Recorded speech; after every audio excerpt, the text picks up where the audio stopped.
Bueno, seguimos, Evangelina, porque todo sigue, vamos a ponerle buena onda, ¿no? Que no decaiga esto, que todavía queda un montón. Ojalá nos quedáramos con ese gol. Ojalá hubiera sido solo eso. Ojalá, foto. Pero bueno, tenemos que ponerle buena onda, todo sigue, tenemos una semana por delante, un programa por delante, que de hecho ya estamos... Yo me imagino, Sole, me preguntaba cómo habrá estado el centro de la ciudad, ¿no? Porque ya hay como una especie de desierto, quien antes era habitué del centro de la ciudad y vuelve post pandemia a la mañana, se encuentra con una situación muy distinta, una foto muy distinta, un desierto, entre comillas, ya que estamos con la temática del desierto. Pero la verdad es que cambió muchísimo y también post pandemia todo lo que es el uso del centro, el microcentro porteño. Muchas empresas se mudaron, muchos empleados empezaron a hacer home office y bueno, me imagino que hoy, día de mundial, habrá sido un desierto, faltarían los camellos y estabas en Qatar, ¿no? Tal cual. Pero bueno, hay, como pasó en otras ciudades, otras grandes ciudades, que se tienen que reconvertir en función de los usos que le dan sus habitantes, hay un proyecto muy interesante, innovador, para transformar el microcentro en un barrio para vivir, ¿no?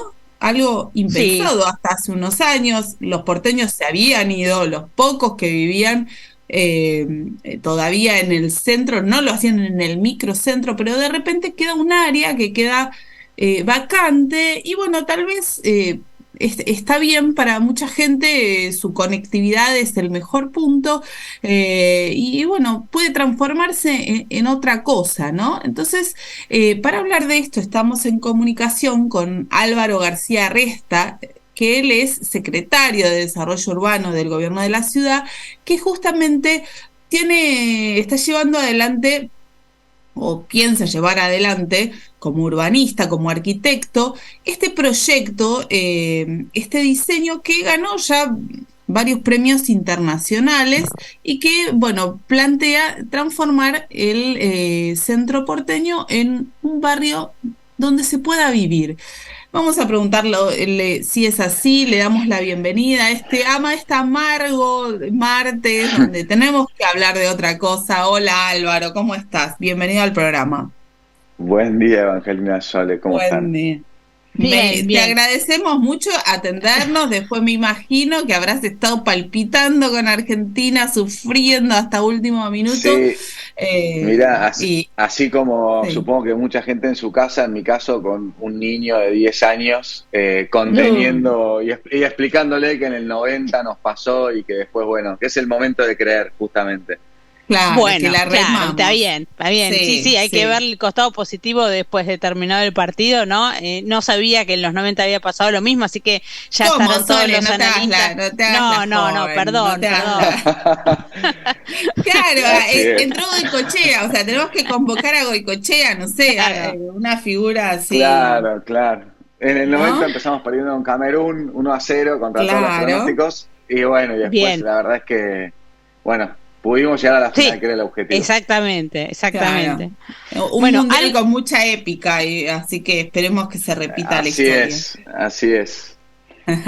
Álvaro, el microcentro obviamente estuvo vacío, ¿no? Esta mañana, como una postal en realidad que desde que la pandemia se instaló en el mundo entero y sucedió algo inesperado, ¿no? El centro porteño fue quedándose vacío, la gente iba cada vez menos a trabajar. Hoy con un sistema híbrido, muchas oficinas han vuelto a recuperar su actividad, pero muchas otras no. Y desde el 2020 creo que se está pensando y trabajando en cómo reconfigurar esta zona de la ciudad para transformarla en un barrio residencial o que conjugue ya no solo las oficinas y los bancos y la city porteña que mueve todo el trabajo y la economía de la ciudad, sino también los vecinos, ¿no? Que viven ahí y que, bueno, como en cualquier otro barrio, encuentran en el centro un lugar para vivir.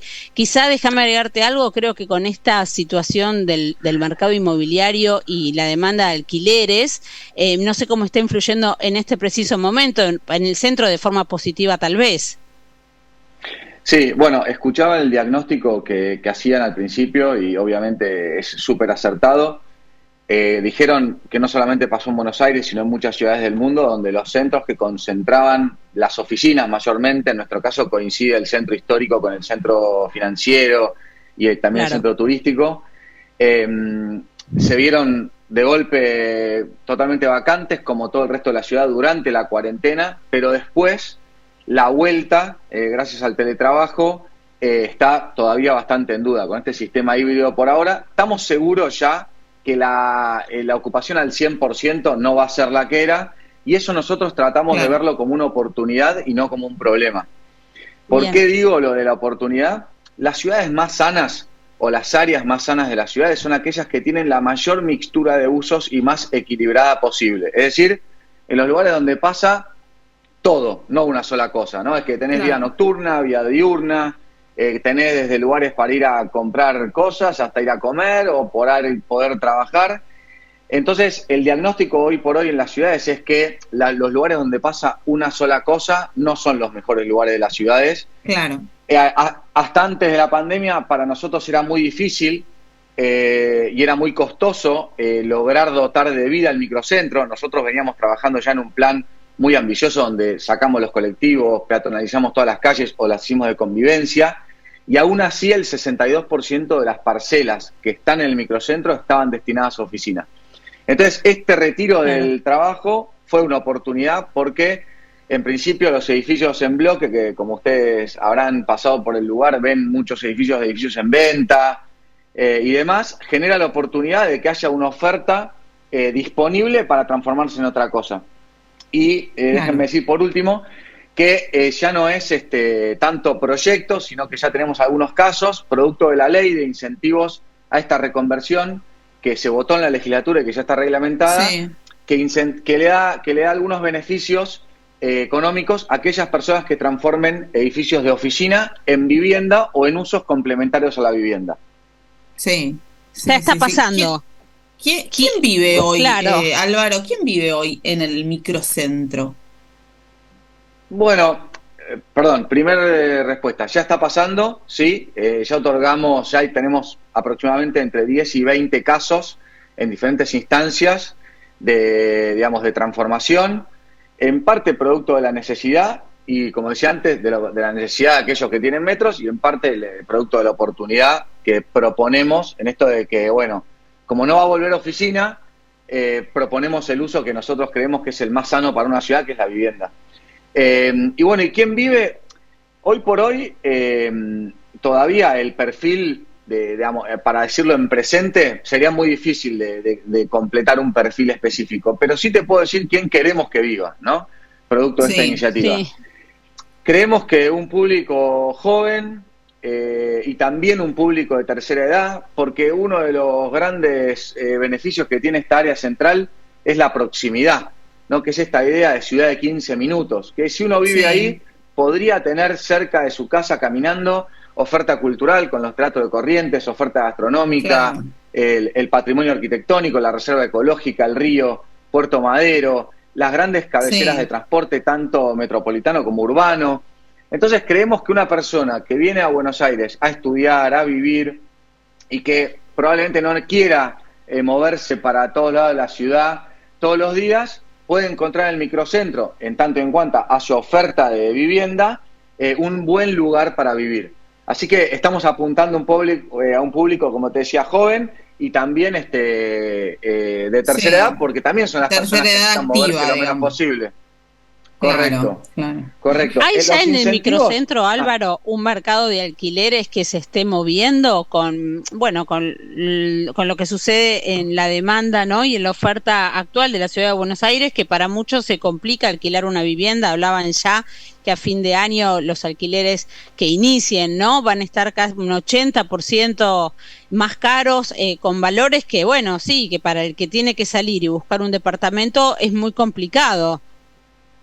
sí, es decir, esa situación, y creo que es generalizada, no en particular del microcentro, creo que es una cuestión de fondo que hay que atender, ¿no? Es decir, en una macro, en una economía en la que estamos, y con leyes que no ayudan a incentivar o acercar a la oferta y a la demanda en términos de alquiler, me parece que es muy difícil. En el caso del microcentro en particular, nosotros lo que estamos intentando es generar oferta de vivienda, ¿no? Es que Sí. en principio que haya, que alguien que Claro. quiera y pueda, bueno, tenga un Claro. lugar, que exista una oferta donde en todo caso pueda Sí. elegir. Pero coincido con vos que gran parte de la dificultad que tenemos en términos de acceso a la vivienda tiene que ver con que la gente, o es muy difícil alquilar, ¿no? Y creo que Claro. la idea es justamente de que el salario se deprecie un poco todos los meses y los alquileres, como bien decían, se aumentan, digamos, de manera muy frecuente. Creo que eso aleja a la gente de cualquier programa posible. Claro. Álvaro, sobre esto te quería preguntar, justamente, contanos un poco los incentivos que tiene la persona, porque me imagino, de repente, ¿no? Uno por ahí tiene que competir con un uso tipo comercial o, digamos, donde el alquiler que se podía llegar a pagar por metro cuadrado era mucho más alto que el uso de vivienda. Entonces, ¿cómo hacer que esto sea competitivo y cuáles son los incentivos que van a dar, ¿no? Porque, digo, por ahí funcionaba una empresa, eso era un alquiler caro, pero que se podía bancar, pero para un uso de vivienda cambian los números, ¿no? Totalmente, y te agradezco la pregunta porque viene un poco a colación a casi todo lo que estábamos hablando, pero lo voy a tratar de hacer simple y de manera como secuencial. Vos ponías un buen ejemplo, que es una empresa tenía un edificio que alquilaba, ese alquiler, porque había mucha demanda de oficinas, porque era el lugar de las oficinas por excelencia, era muy alto y era imposible competir para incorporar vivienda, ¿no? Por eso yo le llamé al retiro de las oficinas una oportunidad, porque al retirarse el mercado de oficinas, obviamente el precio bajó y los otros usos pueden entrar a competir. Y ahí entran nuestros incentivos. En principio, los incentivos van generados justamente a generar oferta, ¿no? Es decir, nosotros primero tenemos que lograr que haya un stock suficiente de viviendas para que la gente pueda acceder, como decía antes, y de usos complementarios a la vivienda, porque una vez que la gente vive ahí, bueno, tiene que ir a comprar sus necesidades, a tener espacio de esparcimiento y un montón de cosas que los barrios comunes también, de la ciudad, ¿no? Seguridad que esencialmente la presencia de gente hace en gran parte a la seguridad, pero obviamente sentirse seguro para el que toma la iniciativa es fundamental. Entonces, lanzamos un proyecto de ley en la legislatura que, como dije antes, ya se sancionó hace unos meses.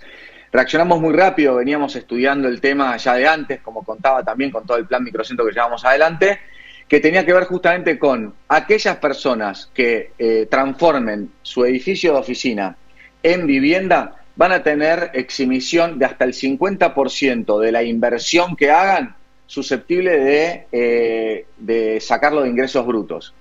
Este incentivo obviamente va primero puesto en la cadena de quien desarrolla, porque primero tenemos que generar la oferta. Entonces, el desarrollador, en este caso, o dueño de un edificio que pone o toma la iniciativa de transformar, va a ser beneficiado para que genere oferta de vivienda. Como los desarrolladores en general no es un mercado donde el ingreso bruto tenga demasiada relevancia, es que se permite además que puedan asociarse con diferentes empresas que, producto de la situación económica, que muchas veces es difícil reservar el valor de los pesos sobrantes y demás, puedan juntarse y que entonces la empresa desgrave los ingresos brutos y el desarrollador lo ahorre de la inversión, digamos, lo pongan, eso que hubiese pagado en impuestos, lo pongan en hasta el 50% de los metros cuadrados que transformen en viviendas o usos afines a vivienda. La verdad es que creo que fue ustedes le llamaron al principio innovador, porque tiene algo como de ser oportunista en el punto de por ahí del timing, de salir rápido y también leyendo qué es lo que está pasando en el mercado y qué queremos generar nosotros en ese lugar de la ciudad. Entonces, aprovechar esta oportunidad, teniendo en cuenta, como dije antes, la situación macro que es compleja, hizo que la ley rápidamente la tome el sector privado y pueda generarse asociatividad para aprovechar la oferta de vacancia de metros también, que está hoy disponible en el centro, con un agregado, que es uno de los pocos lugares de la ciudad donde los dueños de los edificios son uno solo. En la mayoría de los casos, como ustedes bien dijeron recién, el negocio era de renta de oficinas. Entonces, era muy común que una persona o una empresa tenga un solo edificio de propiedad y que eso lo alquila a diferentes pisos a diferentes empresas. Entonces, es mucho más fácil trabajar con un propietario que con, imagínense, si dividido en propiedad horizontal, tenés, qué sé yo, el quinto B, el quinto difícil. C, ahí sería muy difícil lograr el acuerdo, claro. Así que eso también es una buena oportunidad para el caso. Perfecto. ¿Y no algunos edificios emblemáticos que ya están en ese proceso de reconversión, como es, por ejemplo, no sé si es así, el edificio Torkins, que está en Bartolomé Mitre y Florida, algo muy ilustrativo de lo que eran las oficinas o algún hotel grande también, no sé cuál es, que ya se están reconvirtiendo? Sí, así es. Bueno, los hoteles fueron primero muy interesados, creo porque tiene que ver con que la tipología de hotel es relativamente fácil de adaptar para lo residencial, claro. Claro, a lo residencial. Después, obviamente, hay un montón de edificios de oficinas que son los que entendemos, viste, como curtain wall de vidrio, como nacidos como oficinas, que probablemente sean más difícil de adaptar, pero bueno, también sabemos que en esa mixtura algunos edificios de oficina van a quedar, no es que queremos que eliminar al 100% el uso. Y después hay muchos edificios que originalmente eran de residencia y que luego se fueron transformando en oficinas producto de la demanda. Entonces, esos otros edificios, como el caso del Palacio Torkins, pueden ser nuevamente reconvertidos a vivienda. Y después tenemos algunos casos, como la ex sede del Banco Superville, ahí en la calle Mitre, que ya está transformado en un centro cultural y de mixtura de uso con gastronomía, en planta baja, en la terraza, porque también es un uso que está muy de moda en el mundo, ¿viste? Esto de los rooftops y de las terrazas accesibles al público para comer, con una vista de cúpulas de la ciudad de Buenos Aires que es realmente increíble, con lo cual, para nosotros también que mucha más gente disfrute del lugar donde mayor concentración de patrimonio arquitectónico tenemos, es también una oportunidad espectacular. Sí, mencionaba el Palacio Torkins precisamente por esto, ¿no? Porque como patrimonio es un edificio, histórico de la ciudad de Buenos Aires, increíble, hermoso, ¿no? Y que, puedan también dar este salto, creo que en cuestión de patrimonio también es una ganancia, mirándolo desde el centro histórico de la ciudad. Por supuesto, porque fundamentalmente para aquellos que conocemos de patrimonio, lo más difícil a veces es refuncionalizarlo. Es que sirva para algo diferente a lo que fue creado, ¿no? Porque un edificio de palacio de viviendas, probablemente para la vivienda actual, para el tipo de vida actual, sea muy difícil. Ese es el motivo por el cual, queda para oficinas, con lo que implica eso, ¿no? Que empiezan los cable canal, todas las cuestiones de instalaciones por afuera, porque uno no puede. Entonces, revitalizarlo o darle vida de nuevo hacia el futuro nos parece súper importante. Así que el caso del Torkins es un excelente ejemplo de cómo lo que era vivienda y fue concebido como vivienda puede volver a serlo, ¿no? Bien. Hablando del futuro, la última, Álvaro, ¿cuántos años crees que esto puede demorar para que realmente el microcentro se convierta en un barrio con vecinos que van y vienen y viven ahí y hacen uso de este espacio urbano en el día a día? Pensé que me ibas a preguntar cómo salíamos el sábado, te iba a decir que eso no sé, pero no, contra no México. Quiero. pero mira, realmente nosotros creemos que la propuesta que tenemos es de reconversión y de acelerar ese proceso. Creo que en el 2001, que fue una crisis, muy fuerte, obviamente económicamente en la Argentina, hubo también una crisis del microcentro y la vacancia tardó 10 años en recuperar sus niveles de ocupación anteriores a la crisis. En este caso, obviamente, lo que pretendemos es acelerar ese proceso y además volver con un uso amigable. Así que yo creo que en 5 años aproximadamente, si logramos volver al 100% y además volver más mixturados, esto va a haber sido un éxito. También es bueno decir que va muy acompañado de esta política, como es una política de incentivos que tiene como una cristalización urbanística, pero está bastante de la mano de la recuperación económica, ¿no?, que tengamos, porque en la medida que la gente pueda demandar, entonces la oferta se va a acelerar y creo que esto va a ser todavía mucho más productivo. Así que ojalá podamos tener esto lo antes posible. Bien, buenísimo. Bueno, Álvaro, muchísimas gracias por la comunicación. Después del sábado volvemos a hablar, si querés. y bueno. Muchas gracias a ustedes. Y como dice un director técnico contemporáneo, hay que creer que con fe seguramente vamos a llegar a donde queremos. Vamos. Gracias, Álvaro.